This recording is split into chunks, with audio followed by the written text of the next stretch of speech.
My pranams to all divine light of the self. Today we will contemplate on Sri Ganesh Ji, the sculpture, the symbol, the mythology associated with Sri Ganesh Ji. Sometime back, one of my friends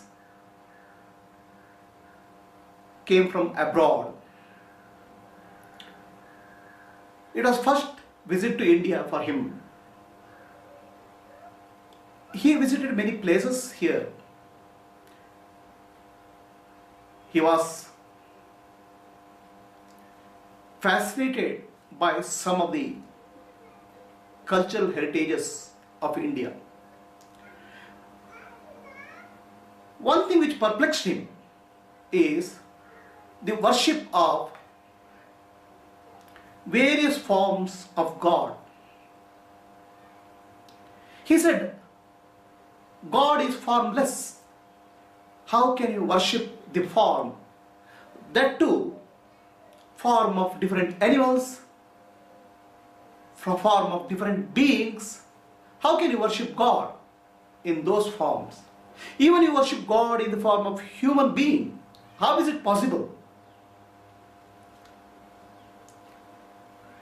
I can understand the perplexity, the confusion he has. I reminded him of the powerful quotation of one of the American great authors, Joseph Campbell, who spoke on the power of myth. I remember his words even today. Mythology is not a lie. Mythology is not a lie. Mythology is a poetry. It is metaphorical. It has been well said that mythology is penultimate truth, because ultimate truth cannot be put into words. It is beyond words and images. Probably this summarizes beautifully the mythological tradition of India. Ganesh Ji is one of the divine beings who is adored, who is worshipped based on the mythology called Purana. The Purana is a Sanskrit word which means actually, Pura means old, ancient. Purana means even though it's ancient, it is new. Very beautiful way of telling the truth. What is old, ancient, if it's still relevant today,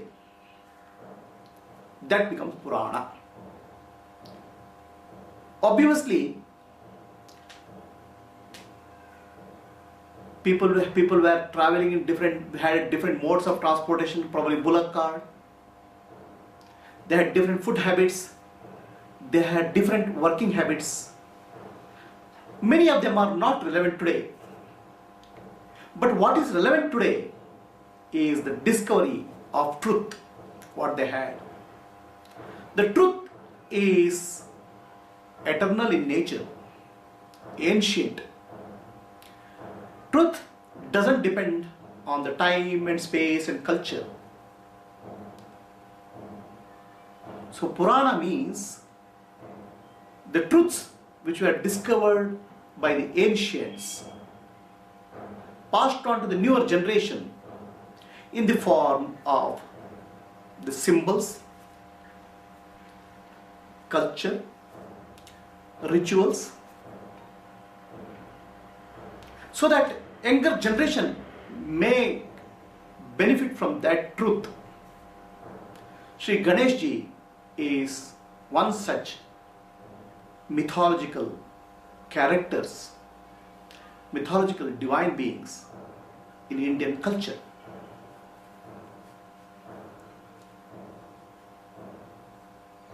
The images of Sri Ganesh Ji is probably the most popular image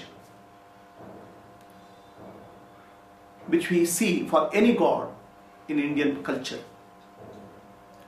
Somebody told me, if you search for gods in India, the maximum number of hits which you can get in the internet with a Google search will be for Sri Ganesh Ji. Ganesh Ji is the most popular god in Indian culture. To understand Ganesh Ji, we have to understand the Indian culture, the aspirations of India,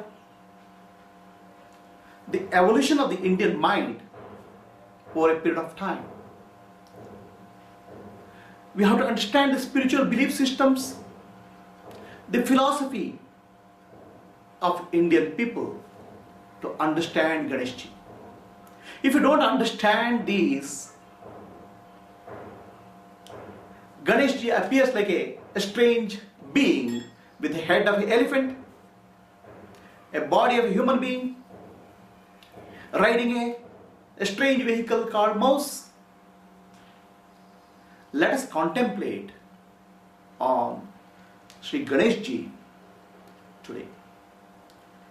Before we do that, we have to understand what we see Ganesh Ji as in the form of sculpture and art today is a symbolic representation of truth. As Joseph Campbell says, it is a penultimate truth because the ultimate truth cannot be put into words.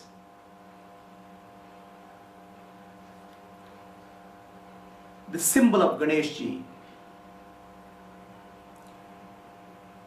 is there for meditation, contemplation and realization of the truth behind that symbol.